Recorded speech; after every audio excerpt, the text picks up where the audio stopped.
Marshall's famous expression, the medium is the message, I think speaks of the effect and the impact of a message being dependent upon the medium that is used to communicate the message. And this is a metaphor that depicts the level of influence that the world system, has got humanity under today by the use of the media. And Neil Postman, brings that out in his book, Amusing Ourselves to Death. This longing for amusement or entertainment, especially with the youth, is not only present in America, but the world over. And people idolize entertainment, and they do it so much so that it has imbibed them, it's eating them up. Probably I should say us up, because I am included myself. As I listen to the lecture and read through our assignment, I realize that none of us is an exemption from this. Because we feel so comfortable with being amused and being entertained, we don't even realize the danger that this is presenting to our relationship with God and our lives as Christians. And it takes us over, and it ushers us to our graves without even our knowledge. We are so consumed by entertainment, and it has become everything to us. Everything we are, I would say, is a product of what the media presents us with. And as the lecturer presented, all these things are ideas that come to give us a vision, what we desire to be in life.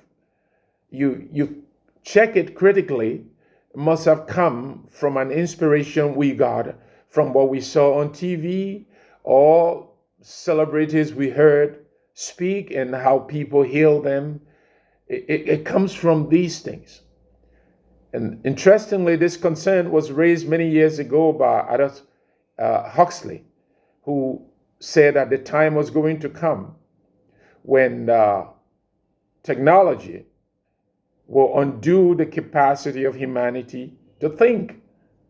I think that time is now, because we see these things, they are very, very prevalent. We see them in life, in real life. Entertainment has consumed us so much so that very many of us have ceased to think normally. And I think that's the purpose of it. One of the things we also forget is that these things are being projected by spiritual forces. They are spiritual forces. Paul mentions that in Ephesians chapter 6, verse 12. He said, we wrestle not with flesh and blood. And then he went on to name the different categories of demons that influence our decisions, our judgments, our choices, and even the battles we fight. So we need to be awakened to the fact that these are not just ideas, they are spiritually motivated ideas that the media brings to us, whether through TV, through the internet. They are spiritually motivated ideas that are brought to us. And so when we give ourselves over to them, they become the lords of our lives. They become the frame of reference for our lives. How we navigate our lives is now determined by them. And that is what I meant when I said that we are now the product of what we see and behold and are entertained by. So how then should this impact our attitude towards the visual media? Well, personally, I would say as a Christian, the first thing I want to do is to cut down my time with the internet, with television. Interestingly, for me, close to 5 years, we don't watch TV in my house. We have a television, but we don't switch it on.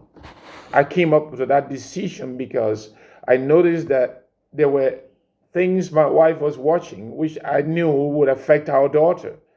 And she wasn't understanding what I was saying. So for some reason, I disconnected the television. I don't even remember where I threw the cables are.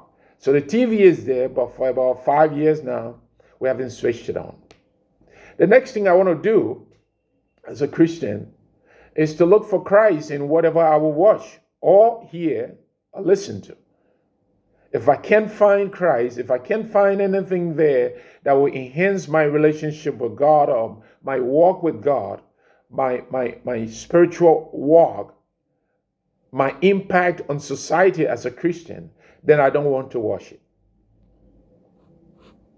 So finally, the next question that is asked is, how should